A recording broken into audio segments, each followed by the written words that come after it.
In our religion, there are two fundamental responsibilities that every human being owes. There's a responsibility we owe to Allah, and there's a responsibility or a set of responsibilities we owe to other people. That starts with your own family, different members of your family, and then beyond that to your neighbor, and beyond that to humanity at large. It's actually much easier to talk about what we owe Allah, because what we owe Allah is very clear, simple, and Allah Azza wa Jalla is always just and fair, so at least one side, there's no possibility of unfairness, and that's Allah. And so when the expectations are given from Him, then there is absolutely no argument or ambiguity or lack of clarity. However, when you talk about a relationship between people, for instance, the relationship between an employer and an employee, or the relationship between a parent and a child, or a husband and a wife, or siblings, or whatever else, when you talk about any of these relationships, there's a possibility that one or either side does something wrong. So here you are doing your part, you're fulfilling your responsibility, but the other side is not doing their part. They're not fulfilling their responsibility. And when that happens, it's a very common tendency for you to say, well, they don't do their part, why should I do my part? So the relationships we have with Allah, essentially, the relationship we have with Allah essentially is very fundamental, very simple, very straightforward. Actually, the only possibility of wrongdoing is on my end. And that's why we begin our relationship with Him with the first dua in human history, رَبَّنَا ظَلَمْنَا أَنفُسَنَا وَإِن لَمْ تَغْفِرْ لَنَا وَتَرْحَمْنَا لَنَكُونَنَّ مِنَ الْخَاسِرِينَ. Master, we wronged ourselves. If you don't forgive us and if you don't show us mercy, we're of the lost. There's no possibility that Allah will do wrong. وَمَا ظَلَمُونَا وَلَكِنْ كَانُوا أَنفُسَهُمْ يَظْلِمُونَ. They didn't wrong us, they were only wronging themselves. And Allah Azza wa Jal never, He doesn't do dhulm to people. وَمَا أَنَا بِظَلَّامٍ لِلْعَبِيدِ. On the other hand, though, like I was saying in this introduction, people are complicated. And all the other relationships we have are complicated. The thing is, though, that these are very important. And these are things that we're going to be asked about when we stand in front of Allah. Our relationship with Allah, when you fix that relationship, it creates a sense of responsibility to all your other relationships. In other words, what I'm trying to say is if you are very good to Allah, but very bad to your parents, that actually means you're still very bad to Allah. Allah Azza wa Jal has given you responsibilities to your parents, to your spouse, to your children, to your brother, to your sister, to humanity. And if you don't fulfill those, then you have disregarded what Allah gave you, responsibility Allah gave you. Right? So we have to actually fulfill those rights and those obligations to the best of our ability as well. But it's so hard to talk about. It's hard to talk about because if I were to give this lecture, about this khutbah about the rights of parents, for example, there will be children in the audience, and there are young, sons and daughters around the world that have been abused by their parents. That's a fact. There are parents that were not good parents. That is a reality. And when they hear that lecture about how good you have to be to your parents, they say to themselves, wait, but they didn't do anything for me. What did they do? They actually even abused me. There are parents that are physically abusive, emotionally abusive. There are parents that are spiritually abusive. There are all kinds of abuse that happens. And why did they get a blank check? And so when someone listens to one side, then they get upset, how come you didn't present the other side? Similarly, if I was to give the lecture today, the khutbah today about the rights of the husband, then a lot of wives would be upset. What about our side? Why should I give him all these rights? What has he done? And if I were to do this for the men and say, well, these are the responsibilities that we have towards the women, then the men will be upset. Well, yeah, okay, fine, I have all these responsibilities, but she messes up all the time and you don't say anything about that. What are we supposed to do? So you know what happens in discussing any of these rights and responsibilities, there's always a chip on our shoulder. There's always this defense mechanism. Wait, are you going to balance this equation or what? So the first thing I wanted to address is that elephant in the room. Today's khutbah is actually about the responsibilities of men. And that will, in fact, make some men very upset. Because they're going to say, you didn't say anything about women. Inshallah, my next khutbah here will be about women. So I'll make them upset as much, I promise. But the thing is, though, that there's a very natural, and I would even say a tendency inspired by Iblis himself, is that he makes us forget our responsibilities, and he makes us think all the time about our rights. So when you are being reminded of your responsibilities, you say to yourself, well, I don't get my rights, why should I think about my responsibilities? You're always concerned about your rights, and as a result, you are less concerned about your responsibilities. These two things are independent of each other. I know that's hard. I would be the first to admit that's a very difficult thing to do. to actually think only of your responsibilities and not think of your rights. You do have rights, but they are not rights that you only give when or responsibilities you only fulfill when your rights are being met. It's not like that. These are two independent things, especially when it comes to justice, especially when it comes to how we're going to stand in front of Allah Azza wa Jal. So now what I wanted to start with is the definition of a particular word that defines the relationship between husbands and wives. Ar-rijalu qawwamuna 'ala an-nisa. The phrase Allah used in Surah An-Nisa is that men are qawwam over women. Men are qawwam over women. It's a very unusual word, the word qawwam. And that seems to be the foundation of how this unit is supposed to operate. And what men owe women and how women are to react to men is captured in this one phrase. Everything else, it's a long ayah, everything else that follows in this ayah is actually in the shade of this one statement. So if this khutbah is dedicated to that one statement really, Ar-rijalu qawwamuna 'ala an-nisa. And that fundamental word, qawwam, and what does that mean for you and me? The word qawwam comes from the Arabic word qiyam, to stand. And it has several implications. It's one of the very fluid words of the Arabic language. It's a very powerful choice of Allah for this word to be used. There are many other words you can use, but this word in particular, one of the things that makes it unique is that it shares its origin with one of the names of Allah too. Allah's name in Ayat al-Kursi, Allahu la ilaha illa huwa al-hayyul qayyum. The word al-qayyum is actually from the same origin as the word qawwam. Now I highlight that for a reason. I highlight that because when Allah's name is being used, qayyum, then we have to understand that name fully in all of its meanings to appreciate the beauty of that name. And also that word itself becomes now sacred. And to take some of its meanings away or to add meanings in that are not there is rather blasphemous. Because it's sacred. It's from one of the names of Allah Himself. Derived from it is one of the names used for what we are supposed to emulate. Now, the first of them, naqidul julus. Qiyam means standing, like not sitting. But from it is implied activity, like someone who's constantly engaged in something. Someone who's never passive. Someone who, you know how there's autopilot? Or there's cruise control in your car, right? Or there's a machine that can, once you turn it on, it just runs on its own. It doesn't need to be constantly operated. That's not what we're talking about. We're talking about the exact opposite. Something that doesn't function until you actively involve yourself. You cannot just press the on button and let it go. And this is actually it's kind of funny, but the way they explain this in etymology is by means of an ancient poem. There's a slave, we used to have slavery back in the day. So the slave is about to be sold. And as he's about to be sold, he says, please don't buy me.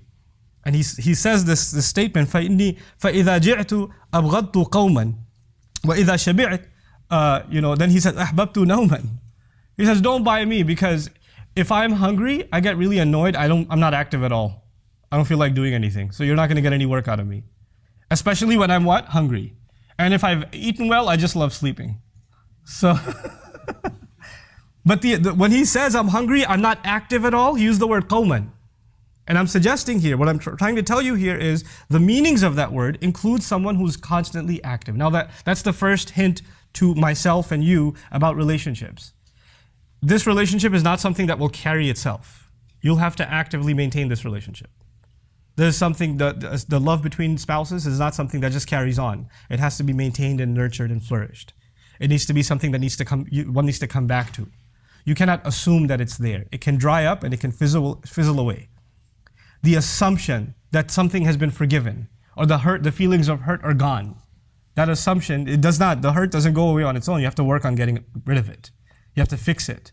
So there's an active role necessitated. You know, sometimes people are living under the same roof. They're not talking to each other for years.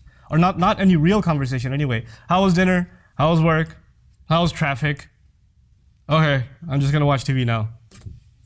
And years go by and people actually haven't had any conversation. They haven't built any relationship at all. The only thing they share is a roof. That's all they share. That's not what men are supposed to do. And it's particularly difficult for men to be active in fostering a relationship because we're not much of a talker anyway. We like to just be passive. We like to just come home after a day of work, sit on a couch, put on the TV, or just get on our device and just, I don't want to talk. And she'll come and say, hey, so how's your day? What's going on? Tell me how you're feeling. She says, can we do this later? I don't feel like this right now. We're not the ones that initiate. We have to be the ones that initiate. That's the first implication. Al-qiyam al-azm. Qiyam also means commitment. That this is why in even Qur'an, وَلَمَّا قَامَ عَبْدُ اللَّهِ يَدْعُوهُ in Meccan Qur'an, it was so difficult to come and stand and pray at the Kaaba because you could get beat up. And so when someone made the commitment to pray, despite all of the challenges ahead of them, the word qiyam was used for it.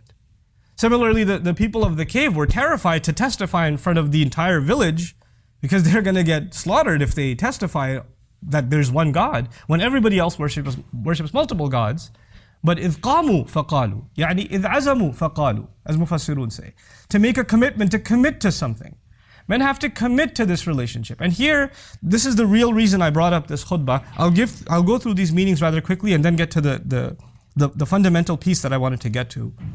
Qiyam also means thabat, constancy. You have to, and from it actually comes the word qiwam. And qiwam is nizamul adr. Actually, nizamuhu wa imaduhu, the pillar of a building, is also its qiwam. The thing that holds something together and the thing that maintains, that you can rely on all the time. Furniture can move inside of a house. Walls can move. Pillars can't move. Pillars have to be a constant. We have to be the constant in our families for our women. They have to be, we can't be fluctuating. Yesterday you said this, today you're saying that. Yesterday you said this is okay, today it's not okay. You can't be fluctuating, you have to be constant. And that's one of the other implications of the word qiwam. And finally, one of my favorites, from it comes the word qima. Not the ones that they see eat. But qima is actually value, thamanu shay. That a man being qawwam is actually responsible for letting his spouse know how valuable she is. He gives her value. He appreciates her. He acknowledges her. He lets her know that she's beautiful. And a lot of men actually do the opposite. Let her know how fat she is, how ugly she is, how short she is, how dark she is, how freckled she is, or whatever. And they'll do that constantly, putting her down, demeaning her value. You know, or insulting her intelligence. God, you're such a horrible driver. You're so annoying. Why can't you just take the normal right turn like everybody else? You know, why are you in this lane? Why aren't you in that lane? Constantly putting her down in some way or the other. And a qawwam is someone who gives value instead of taking value away. Like if the woman feels, stupid when she's around her husband, when she feels ugly when she's around her husband, when she feels valueless when she's around her husband, then he's not being a qawwam to her. This is what we have to be, qawwam. Now I wanted to highlight all of this in one particular context. And that is, before we become better husbands and by the way, the ayah is not just about husbands. It's ala nisa. It's actually, this is the kind of thing we're supposed to do for our mothers, our sisters, our daughters. It's actually broadened. And then it's made more specific about the spousal relationship. But the reason I was probed to bring this topic up as a khutbah is because recently I've been engaged in quite a bit of travel. And what I do when I travel and I speak in different communities more recently was across the United States and somewhat in Europe. After a program is done, I spend a few hours just talking to people. People just come up to me and they ask me all kinds of questions or share concerns. And overwhelmingly, the women that came and spoke with me about how their husbands they're good husbands, but they allow her in-laws to be abusive. In other words, they live joint family system or whatever it may be, or the husband has his wife, but he also has his parents, and the parents are abusive to the wife, and she has to put up with it. And he says, "I can't do anything. They're my parents. What do you want me to do? They're going to say things to you, but you should just be patient, because I'll always side with my mother. I'll always side with my father, etc." What happens here is there are two lines that have been crossed. On the one hand, as a husband, your responsibility is to your wife. You took her from her family. You took her from the protection of her parents. She had a wali, she had a father. And his job was to make sure she stays happy, safe, she's not insulted or humiliated, she's protected from all forms of abuse, physical, emotional, spiritual, all kinds of abuse. That was the father's role. And when you signed that nikah, and when you said you agree, then all of those roles were shifted over to you. You're supposed to be as protective of her, even more so, actually, than her father was.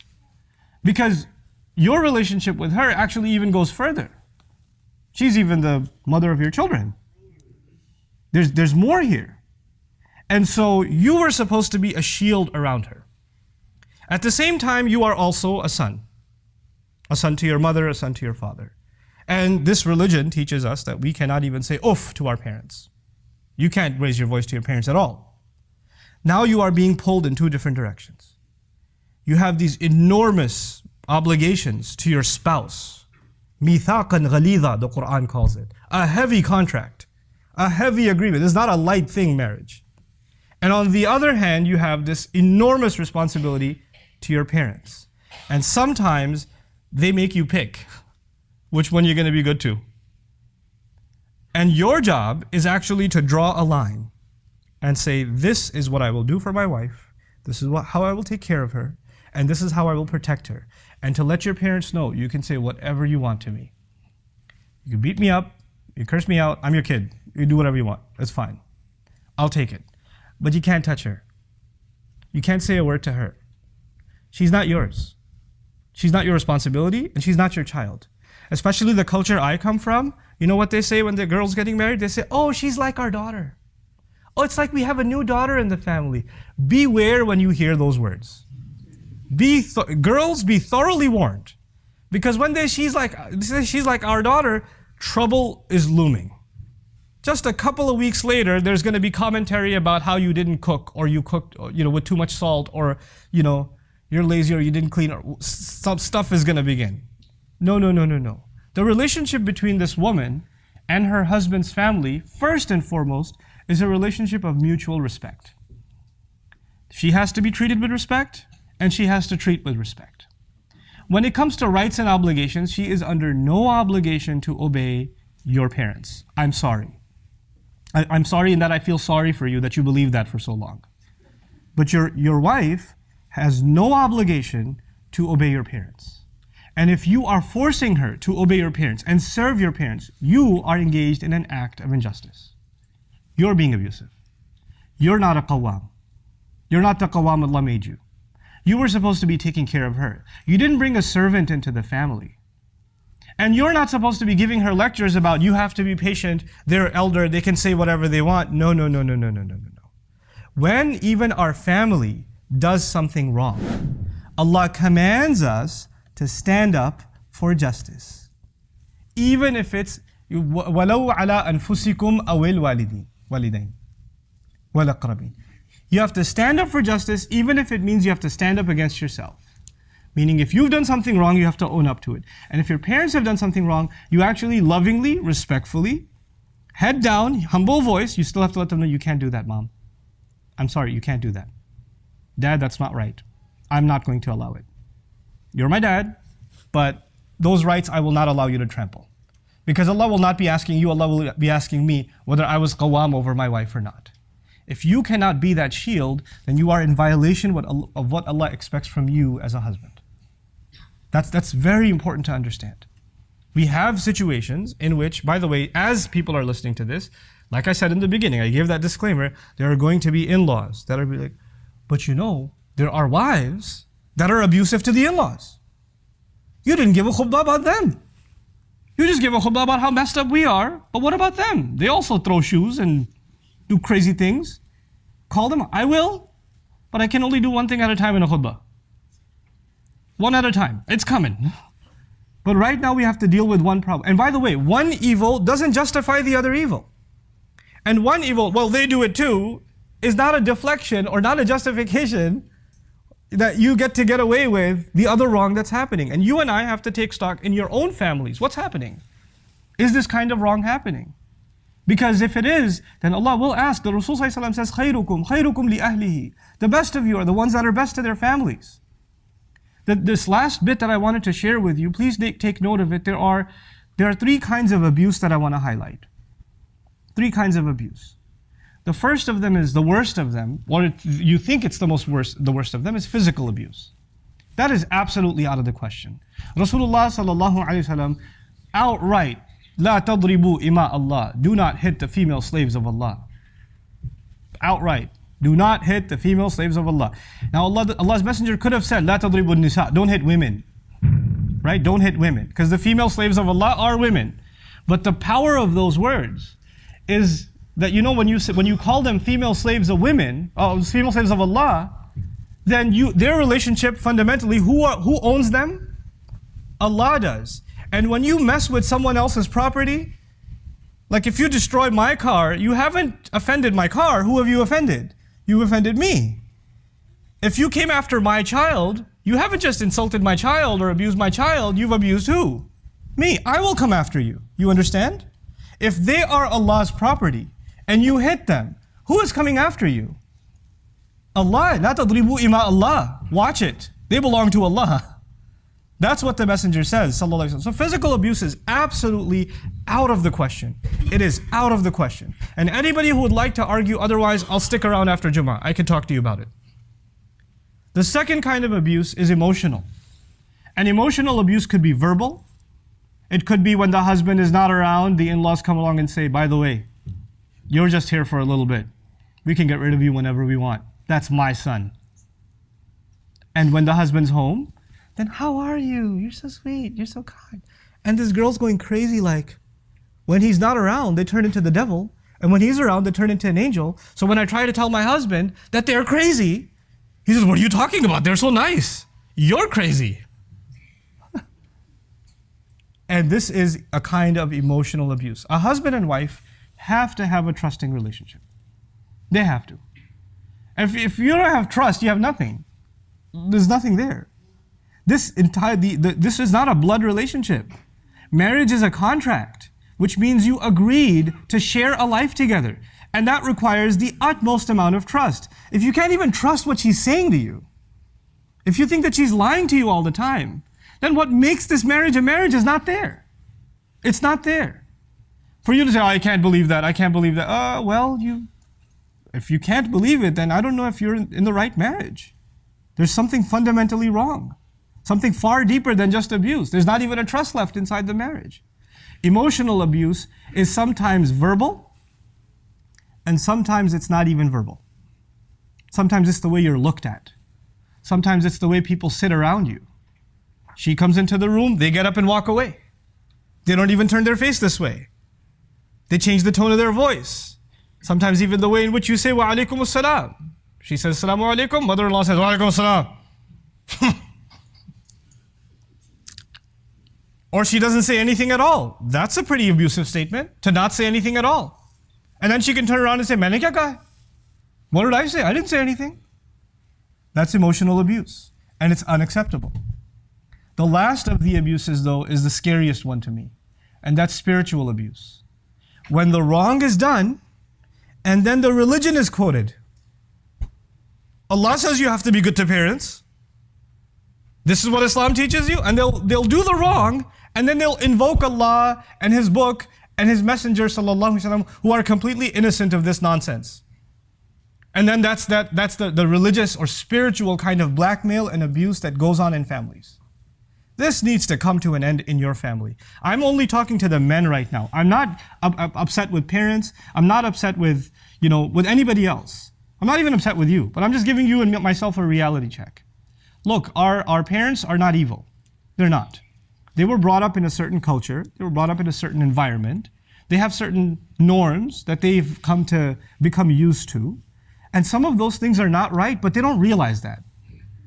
They just do what they think in their mind is right. They're not. Nobody's purposely evil. They're not, even though some women believe that about their in-laws. Nobody's intentionally evil. Everybody just thinks from a very different point of view. You, however, are in the middle. You're in the middle of two worlds that are pulling at you. And you're going to have to you're going to have to be the voice of reason and justice. And you know what that means? Sometimes you're going to have to take the side of your parents.